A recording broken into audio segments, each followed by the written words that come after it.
આવી જાઓ. હા હવે દાદીને કુંભ દે છે. આવી જાઓ બે. કર નાખો બે ને.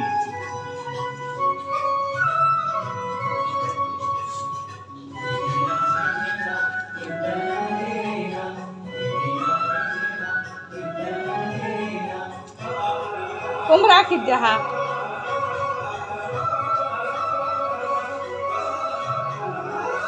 કુંભ રાખો તે. હા હા ઉપર રાખો ને. હા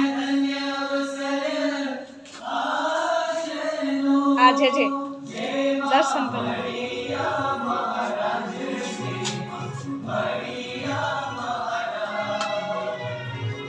ગણપતિ બાપાને આગળ લઈ લેશું.